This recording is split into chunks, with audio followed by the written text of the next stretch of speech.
TP Products followers and subscribers. Thank you for all the support you are giving us on YouTube. We really appreciate it. All your comments. Yeah, thank you for that little challenge you gave me, trying to kick the ball into the pot. I'll show a little video at the end here. I nearly got to it. Yes, today is part 2 of the rocket stove that we did last week. This week I'm combining it with the pizza dough. We made the legs or the feet 300 wide, and then when I was testing with the pizza dough, I realized I had to go about 400 wide, just to give it more stability at the top and even more stability at the bottom now. So if you put it on, it's nice and wide. Looks a little bit like an ET, but it does the job efficiently. I don't think you can get much better than this. It takes about 10 to 15 minutes to heat up to get the optimal heat, and then 5 to 6 minutes to cook the pizza. And my personal view is, before you invest in a big pizza oven, brick and mortar part of your property up just to cook a pizza, those ovens will take an hour to 2 hours to get the optimal heat. Do 2 pizzas, you know, the efficiency, you can just imagine how much wood you're burning up there. A build thing like this, small piece of wood, maybe go for a harder wood, make it chop it into finer pieces, and it doesn't take long, and then your pizza is done. Also, if you take it off, you can put a big frying pan on top, or single or double, whichever way you want to go, and it can have a dual purpose. On the potjie cooker, the way we tested last week, I find it a bit warm. I think our original TP potjie cooker might be a bit more versatile for the potjie cooking, just because of the sliders where you can control the vents, the airflow, and on this you don't have that. You have to take the piece of wood out actually to get it, to take the heat down.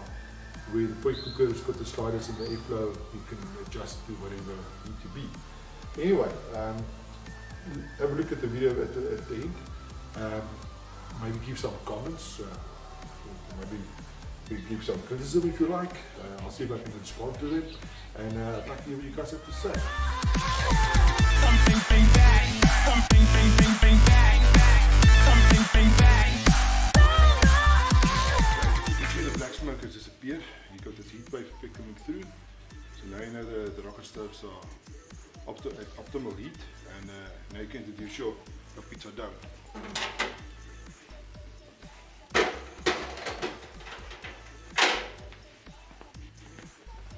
Okay, give it about 5 or 10 minutes.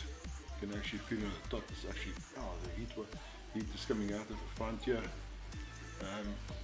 Shouldn't take too long to heat up, but let's see. So the pizza dough is warm now. The higher end pizza dough thermometer on top, so it can help you a little bit to guide where you are. This one, I just go and feel the top and say, oh, it's radiating heat, so it must be warm. Right, so it's time for the pizza. A little bit of flour. Right, this is a long handle. This one is not on the market yet. Okay, a little bit. The flour is a must. If you don't do the flour, a little bit of moisture in the dough will sit to the pizza stone, and you're going to burn it to the stone. You won't be able to get it off.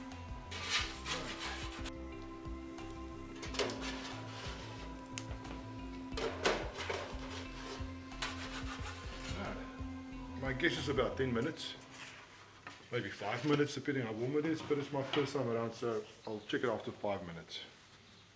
See that the cheese starting to, well, let's call it boil, I don't know what the right word is.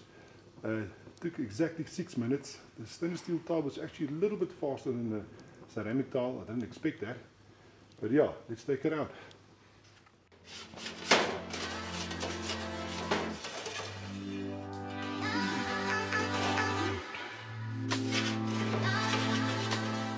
Absolutely perfect. So that's a wrap for our second video of the rocket stove combination with the pizza dough. I think it went very well. Thank you for watching. If you like this program, if you enjoyed this video, please like and subscribe if you don't mind.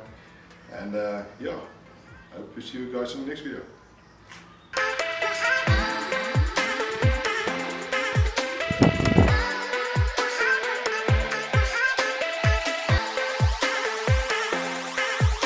Thank you. Till next time. Bye bye.